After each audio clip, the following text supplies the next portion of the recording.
Yo, welcome to Magic Scripts YouTube. Today, we're going to be looking at the Salt Lake City Day 2 conversion rates. I know a little late. I would have liked to have gotten this out before the Lille Regional Championships, but unfortunately, at the time of recording, they are in round number 8. So, sorry to everyone who went to Lille without that data, and hopefully we'll get the data from Lille as well, because I think this data is incredibly important. If you're already looking to Silver Tempest, I would still pay attention to this. Silver Tempest brings new decks. I don't think any of them are ridiculously gatekeepingly powerful in the sense that everything from this format is going to carry over with some new stuff. So there might be some decks that get kind of hated out of the format in the next format or stuff like that. It might change the meta a bit for sure, but a lot of the data from this format is going to continue to matter moving forward. So let's go ahead and take a look real quick. So RK9 Labs published this data. Check them out on Twitter for sure. RK as in the letters 9 Labs. Giratina, the most played deck. Palkia, then Kyurem and Palkia, and then Palkia as the top played decks. I'd like to give a shout out to myself, of course. The data that I predicted for the meta was spot on this time. For Peoria, I was a little off because I put Kyurem as like the 4th most played deck, and it'd be the most played deck, but I was spot on this one. So I'm going to give a shout out to myself. If you're new here, I do before every NA regional so far. I'll try and get the EU regionals as well in the future, but for every NA regional, I give a prediction of what will be the most played decks, how many you would expect to play in day 1. So be sure to subscribe if you're interested in that content, because I'm pretty darn accurate so far. You love to see it. And if you're like, oh, I can predict the meta too, heck, double check yourself with me. And if we both agree, you're probably spot on. Let's go and take a look. The day 2 conversion, 89 out of 837 players converted. That is 10.6%. So when we look at the decks and their conversion rates into day 2, what we're going to look at is, was it greater than or less than 10.6%? If it's greater than 10.6%, and I didn't include the Peoria numbers, but I'm going to reference them as well because I got them in my head, right? This was my video as well, so it's somewhere in my brain. They are slushing around. If it's greater than that, that's pretty good. If it's greater than that on both Peoria and Salt Lake City, pretty good as well. Shout out to Locke also for telling me that I should include that as the baseline number, because that's incredibly important to consider how many decks actually made it into day 2. Also shout out, I ended up cropping the picture lower than it would have been, but someone brought Dragabolt, someone brought a Lunar Rock. There's a lot of weird one of decks. So kudos if that was you. Shout out for bringing your favorite deck. Reggie's is once again, well, okay, correction. It was the second highest in Peoria and the highest conversion rate in Salt Lake City. Now, there's a very easy argument of one of the best testing groups brought Reggie to both events. Therefore, this number skewed a little bit. I would technically agree with that, but this is ridiculously high. This number is just about the same as it was in Peoria. Reggie is converting at almost a quarter of a clip in 1,000-person regional and an 800-person regional. Reggie is real, like very, very, very real. Like I was before, like, oh, I think Reggie's actually a good deck. No. I think Reggie is full-blown a tier 1 deck. As long as people aren't teching for it, it is a top tier deck, something you have to consider.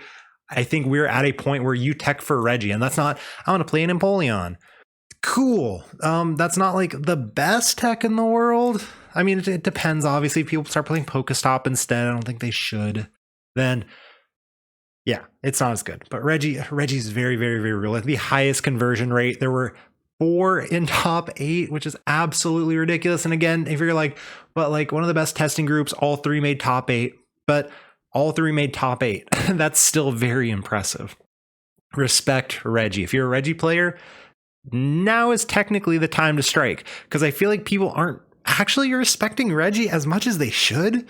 We're still at this point where it's like, ha, Reggie, funny, golem deck. No. The deck's nuts. The deck's very nuts. And you're going to see why, because the next deck down, Palkia and Teleon at 17.6.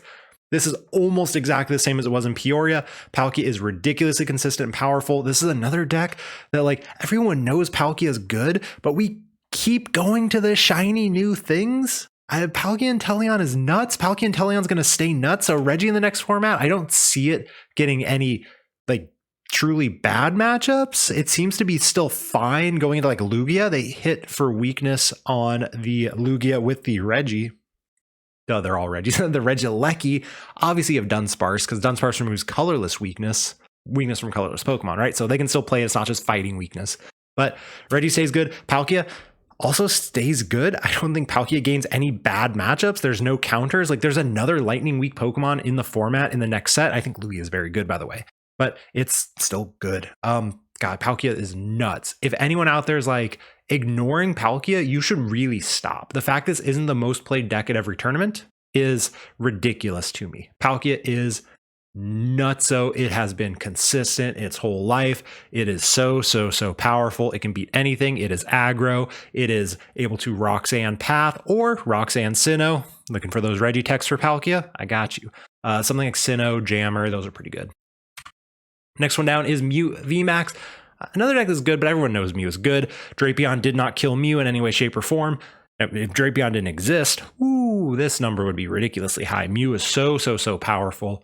If you're gonna play a Drapion, I would keep playing a Drapion. Mew's good. Mew's gonna stay good. Mew gets better in the next set, of course, but again, it's high. It's so good. It's so powerful. It hasn't made top 8, but the day 2 conversion is good. And most importantly, when you look at the day 2 results, Mew is not in top 8, but Mew is all over the top 16s and 32s. And maybe if we get the Lil results, we'll kind of look at that as well of like, okay, the decks in day 2, which ones are succeeding in day 2 and which ones aren't? Because the day 2 meta does matter a lot.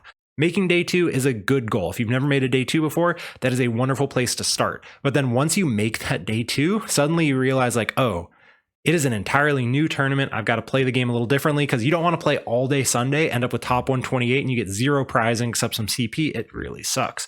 Mew, very good into the day 2 meta, very powerful in a day 1, strong deck. This is the last deck that is above average. So remember our average, 10.6%.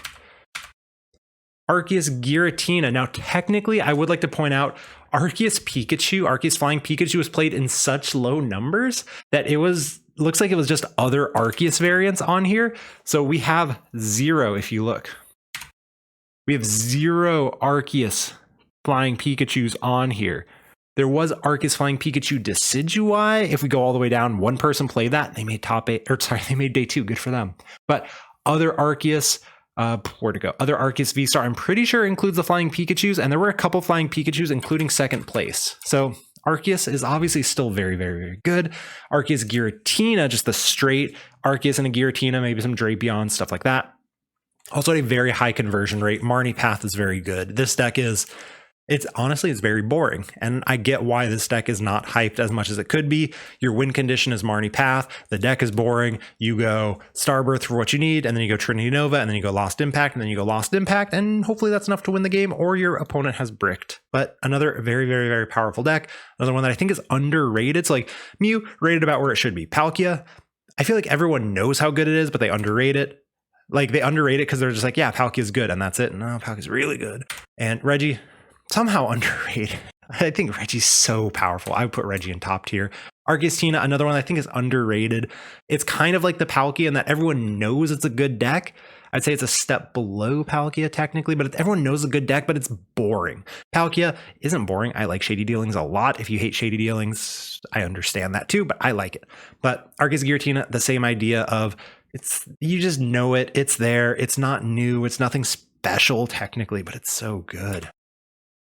The number 1 converter from Peoria fell all the way down to technically below average, but I'd say it's right on average.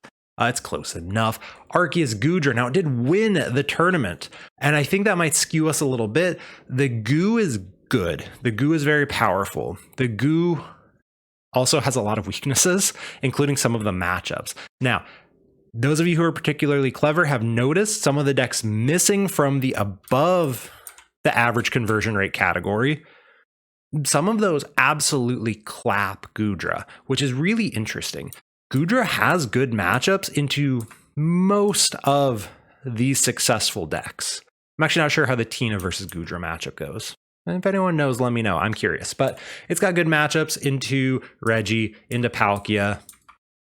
And so therefore, it's pretty strong into that day 2 meta, it looks like. But only one of them really reigns supreme. So the goo is good. If you're a goo player, keep playing it. If you watch my Peoria analysis, I was hype on Goodra. It was the number 1 deck. It was even in the thumbnail called it underrated. Goodra stays good. It turns out tanking is still powerful in this format if you hit the right matchups into the right meta. Bliss Tank. Blitztank was like surprisingly okay considering it was so underplayed. It was hyped a lot, including me. I definitely thought it was going to be more played than it was. I think a lot of people got scared off because a bunch of us were saying, I'm going to tech for Blitztank, and I would have tech for Blitztank. I would not lose to this deck. There are a few decks it feels bad to lose to, right? Mew is up there, Blitztank's up there as well. But Blitztank's still a 9% conversion rate, so it's about average of what the day 2 meta was, technically decently below. But another deck that I think it's around. The problem is a lot of the top players don't play it because in the end, you're just kind of like attacking. It's like, did you pick the right attacker? If yes, cool, you played it correctly. And if no, you didn't. So there's not like a ton of decision making in the deck. There's a little bit for sure. It's not a straightforward plays itself type deck, but a lot of the top players go away from it. Blitztank's pretty darn good. The conversion rate in Peoria, really high conversion rate here, less so because it got more hyped. Kyurem, due to the decimals, was technically a little lower than Blitztank, but about average, below average conversion rate. Kyurem is still really highly played for what isn't the best success rate 2 tournaments in a row. I think Kyurem players, look, Kyurem Oko stuff. If you're expecting the goo, play some Kyurem Palkia. But I think I am full blown. Palkia is just a better deck than Kyurem is at this point. Yes, Kyurem can do very well. Yes, we had Kyurems in Top Cut. Yes, we might have them in Lil by the time you're watching this, but I think we are reaching a point where Kyurem players, you really should potentially consider, if you like the Palkia and the Water Engine, going back to Palkia Inteleon. I think it is, I don't even think the numbers are supporting this. Palkia Inteleon is just a better deck overall. And so that's something to consider moving forward. Lasso and Giratina, part of it is this deck is hard to play, but this is significantly below average. This is almost the same percentage as Peoria. Giratina is struggling. Is it the deck? Is it the people playing the deck? I don't know. We do not have that information. I wouldn't be shocked if it were both. I was hype on Tina. I'm still kind of hype on Tina, honestly. I would have played a Mirage Gate build, not Tina, but baby Twin Energy Mirage Gate if I went to Salt Lake City. I think it's very good. I think player-wise, it's a hard deck to play for sure, but also the RNG fest of Giratina is pretty big, but it had a higher conversion rate than the Lost Zone box that won. There's another one but it won Peoria Regionals. So therefore, it must be pretty good, right? Yes, and this is another supporter of, well, what if it's the players? We've seen John Ang do very well with Lost Zone Giratina 2 regionals in a row. He's one of the best players in the game. Is it the deck or is it the players? It might be the players. This deck might not be forgiving to misplays like some other decks are. Shout out to Mew. Shout out to Palkia. These are decks that are very forgiving of misplays. You can make some mistakes, you're fine. You make a single mistake on the wrong flower selecting, ooh, you're hurting. Lost on the wrong energy, lost on the wrong supporter, you're in the bad spot. Or wrong Pokemon, even worse.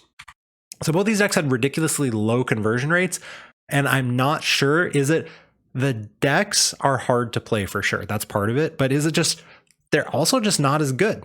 That might be a conclusion to draw from this. I'm not 100% sure. I'm not here to make that claim yet, but we can't deny this fact that these decks are struggling. 2 regionals in a row. Yes, it won Peoria.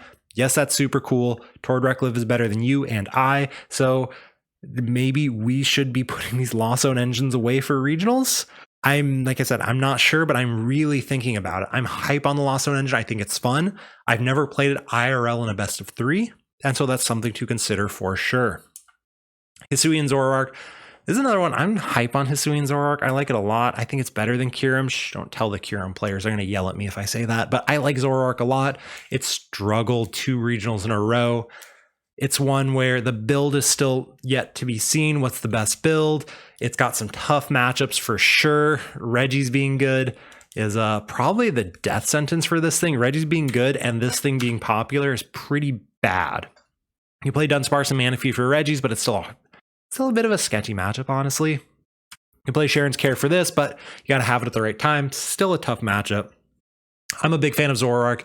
Maybe not into the current meta, as we can see from the 5% being so bad. So hopefully you like that. And like I said, I want to get my thoughts on the decks as well. You might disagree with them, and that's totally fair, especially like I said, Kyurem players probably going to disagree with me. That's okay. Remember to like, comment, subscribe, all the other YouTube stuff. If you disagree, let me know in the comment section. I have definitely had YouTube comments before swayed me in a different direction by saying things I didn't think about, or very simply, you know, something like this, looking at just pure data and numbers. There's a lot of other things to consider that I might not have. So let me know in the comment section. I'm happy to take any criticism, thoughts, etc. And we'll see where that goes. And I will catch you all in the next video. Peace out.